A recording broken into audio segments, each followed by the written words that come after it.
Hi, I'm Nick Markey. This is the Beach Barbell Podcast and Videocast. Thank you for joining me today, whether you're watching or listening or maybe reading the transcript. I appreciate your time.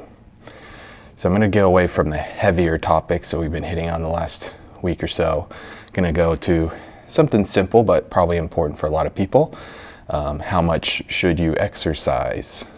The current ACSM guidelines are 150 minutes of moderate exercise or activity or 90 minutes of higher intensity activity and about 6 sets of resistance training for each major muscle group. So you can maybe think legs, upper body pushing, and upper body pulling exercises in general. And that would roughly equate to maybe 2 or 3 times a week, depending on how you set up your program. So there's sort of a difference between maybe formal exercise and just activity, maybe throughout the day. Both are very important. So the more activity you have during the day, the more actual calories you will burn, just in general. So say that I have an active job where I'm up around walking more, standing more, moving around a lot more. That's going to be more advantageous for my calories compared to if I have a job where I just sit more or less most of the day. And so that doesn't include formal exercise sessions, which are still important even if you have an active job. So that would be sort of the distinction between formal exercise and activity. One being something maybe you set time aside, and the formal exercise, the goal is the exercise in and of itself, whereas the goal of non-formal exercise activity, the goal is whatever the task is, but at the same time you're being active. Both are important in your health. So let's explore a little bit.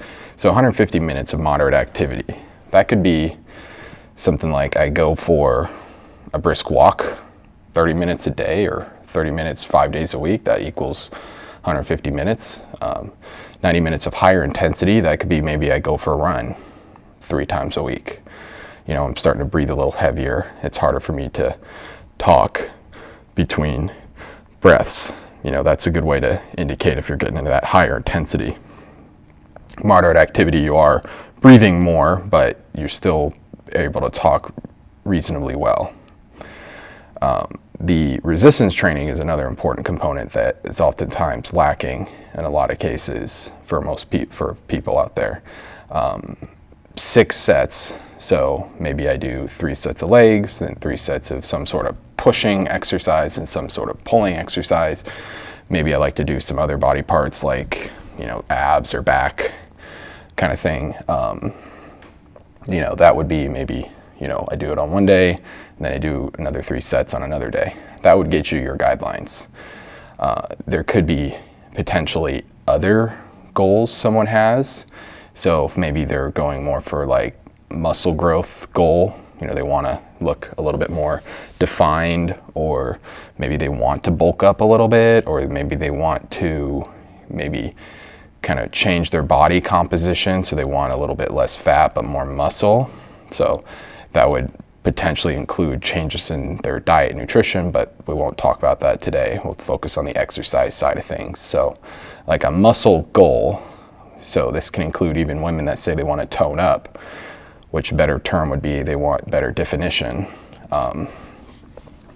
The goal, you probably want to shoot for maybe 3 to 6 resistance training or strength training sessions. It's potentially better to split it up into more sessions. So instead of maybe doing 3 sessions of 6, 7, 8 exercises, maybe instead I spread that out over the week. So every time I go, I'm able to actually work harder in each individual exercise, as opposed to when I get near the end of those longer weightlifting sessions, I might be running into fatigue and maybe I'm not actually able to push as hard and so I don't maybe get as much benefit in those particular exercises near the end of the workout, versus if maybe I did half as many exercises, maybe 3 or 4 roughly, and then I'm able to actually work pretty hard on all those, and then go in again maybe the next day. So, and there is more research showing benefits of higher frequency training, so more times during the week, you could say. You could split it up in different ways. So if you want to go for, I think, one of the better ways to do it is more of a full body type of training. So, I would go in and I would do some sort of upper body, maybe pushing exercise, some sort of pulling exercise, some sort of legs, and if I'm so inclined, maybe some sort of abs or low back exercise if I feel like I need to do that. Maybe 3 to 4 sets ish of each one, not including maybe any warm-up sets that you do. Maybe takes you 30 minutes to 45 minutes. Then you get out and maybe show up again the next day and just pick a bunch of different pushing, pulling, and leg exercises. And then that way, each time you go and do those exercises, you're able to commit more of your energy and, in fact, probably lift more weight in total. So your muscular tension and total volume is higher. That will drive more muscle growth. You could also split it up in maybe an upper-lower body split. So that would be something like, maybe one day I do upper body. So some pushing, some pulling exercises. And then the next day I go and I do lower body. So maybe I just do a couple of leg exercises, maybe some abs or something as well. That kind of split could you probably would either do 4 or 6 times a week, depending on how often you like to go. And then you could also split it up and maybe push, pull legs. So one day I do pushing exercises, another day I do pulling exercises, and then another day I do leg exercises. If you're going to do it that way, that's probably going to be something like 5 to 6 times a week, so that you get each part equally. Now, the amount of sets you need per week for more muscle growth goals is somewhere in the range of 10 to 20 sets. So it's a relatively broad range, and some people, depending on their training history and their genetics and just other factors, can benefit from more sets and maybe less sets. So if you're the kind of person that is able to get pretty good gains with 9 or 10 sets per week, so maybe that would end up being like I do full body 3 times a week, so I do about 3 sets of each part each time I go in. That's fine, that's great. Lucky for you, you don't have to go out as much. Other people might need more, into that 10, 12, 15, sometimes up to 20 sets per week.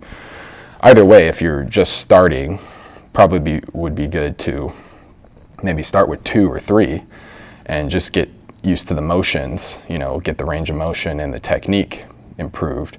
And then, after a couple of weeks or a few weeks, start to gradually add more weight to kind of increase the challenge.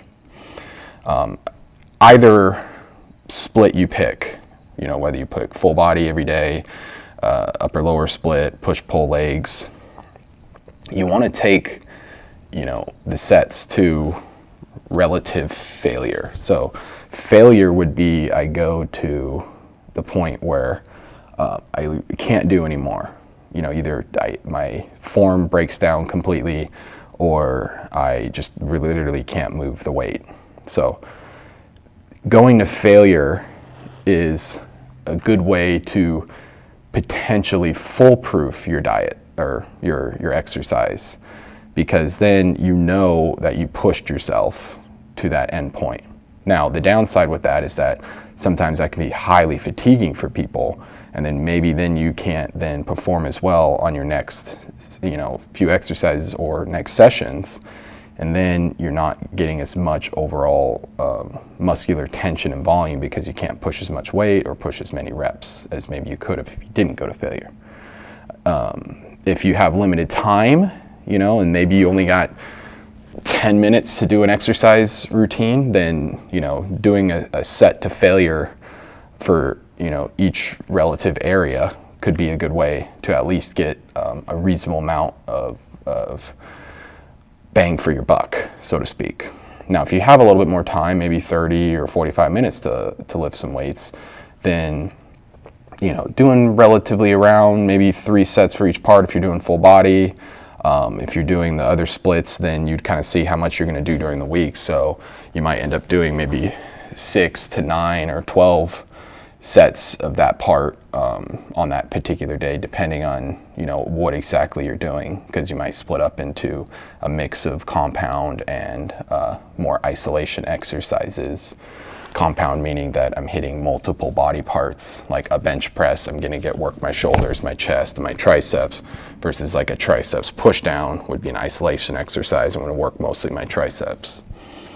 So either way, with those sets, after you do your warm-ups and you're feeling, good, the range of motion's good, all that good stuff, and you're into maybe what's called your working sets. Maybe you're going to do 3 working sets. So that's where you're like challenging yourself now.